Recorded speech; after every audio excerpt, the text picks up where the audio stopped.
education has very little to do with explanation. It has to do with engagement, with falling in love with the material. By getting to know these turtles as they get to know a person, these children are learning to be mathematicians. This is Piaget's real message.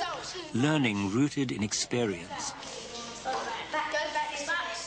But research hasn't borne out Pappert's claims. For Logo to be effective, an adult needs to be on hand to guide children's encounters with the program and to help them interpret what they're finding out. You've got to, for me, draw a distinction between two aspects of Piagetian theory. One is the idea of construction of knowledge through practical activity. I think that's still a very, very powerful notion, and I think few of us would want to reject this image of the child as being active, constructive, and so on. But where we take objection to Piagetian theory is the very anemic role that he portrays for society, for culture, for social interaction, for teachers, for parents. That many of us think that, that it's inconceivable that a culture can reproduce itself by leaving its children to play or even to work with these sophisticated electronic media. Is the turtle and its computer a real hope for the future? Will a generation of kids grow up with new ways of thinking? Will the social experience of programming, with all its sense of achievement, introduce a new model for education? A system without schools as we know them, where the institutions of learning are lively, rhythmic places, where novices and experts, jugglers and mathematicians, clowns and physicists get together. History can appear cruel to new technology and to its enthusiasts. Innovations rapidly date and become relics. But the intentions of their designers and the experiences of their users reveal a more complex history than just a string of one-off inventions. The history of the computer is the evolution of a cultural tool. The idea is that when we look at mundane tools, literal tools, that what we should see theoretically is not simply a bit of technology, but an externalization of human reasoning.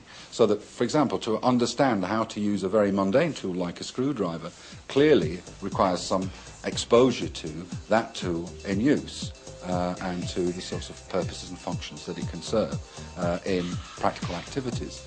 And the activity theory, the cultural tool theory, is that all technology is like this, that all cultural artifacts are like this. The means whereby cultural transmission of everyday skills takes place, so that they're invitations, as it were, to recapitulate culture through learning. 2,000 years ago, writing was a new technology. It's now seen as a universal good, but its origins saw similar concerns about what it might be good for and the effects it might have on the culture. Socrates was worried about writing because it was so permanent. It was the very thing that it's good for that worried him. And he thought that if writing took over from discussion, then only one point of view would emerge. He liked the idea that people would be able to contradict each other, and he thought that truth would disappear because there would be only one version of it. Present-day concerns, too, have tended to highlight the effects of the new media on the individual. But research hasn't shown either the threatened ill effects or the promised benefits to be as universal as some have claimed. In fact, it's the social activity that the new technology supports that's proving to be one of its most significant legacies. We've come here to look at children and their learning with computer games, because computer games have been one of the most contentious areas. People have been most critical of children with computer games, and we've looked and we've surprised ourselves by what we've found. For example, we've found good collaborative dialogue, we've found collaborative endeavour, we've found delight, we've found children's face lighting up by the pleasure that they've gained from solving a problem. And that problem solving, I think, is at the heart of the most exciting of what we think we're seeing with children using computer games. They've got a shared problem and a shared task and a shared dialogue. children who are working around computers are often being asked to work with abstract ideas, but they're being given a technology that makes those abstract ideas in some sense accessible and tangible.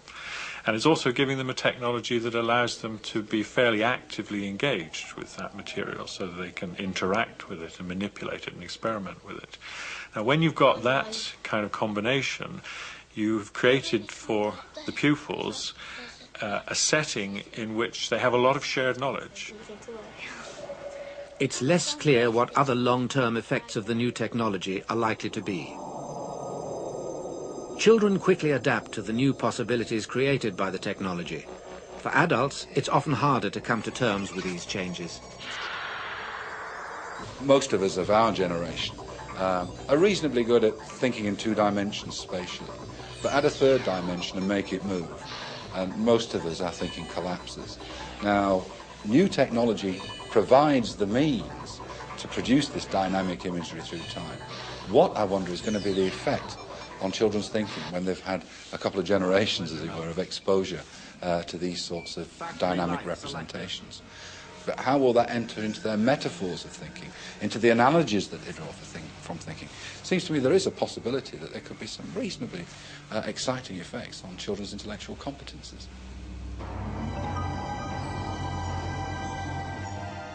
One attitude that I always want to insist on when children are learning to read is that they should discover that it's something you have to persevere with. You know, not give it up. The notion that impressions will stand in for thinking makes me slightly worried, because thinking is something which needs to move more slowly. You have to become the teller and the told. You have to tell yourself instead of simply looking at what other people are telling you. You have, in a sense, to take over the intellectual process and move from just understanding things because you've seen a lot of them to those things which, in a sense, language does better than pictures. Drawing parallels with literacy is one way of making sense of the possible impact of new technology. It reminds us that access to these new media is access to power. The extent to which there's literary activity in the home is probably the strongest predictor of children's progress in reading and attainment in reading in schools. And I see no reason to suppose that there's going to be any difference in relation to new technology. So to the extent that, as this technology is absorbed into the culture, to the extent that that absorption is selective with respect to either economic means or with respect to gender, for example, then yes, it will certainly, if not perpetuate, exacerbate these inequalities and individual differences. To tell ourselves that literacy is a wholly democratic thing really is to skip the real issue about it. It's a very selective process. Now, I have an idea that this could be the same with new technology literacy, because those who make it are the ones who decide whose vision of the world goes in and what children and other people use it for. It is as much a form of control as it is a form of choice and freedom. Like print literacy, the new media are powerful applications of technology to communication and human expression. They offer new ways to convey the preoccupations and aspirations of our culture. But our understandings of the effects of technology on children's intellectual and social development are tentative. Psychology has made it clear that we shouldn't look simply at the technology and generalize about its power. We need to look at the complex activity that it supports and at the ways it is being absorbed into our culture.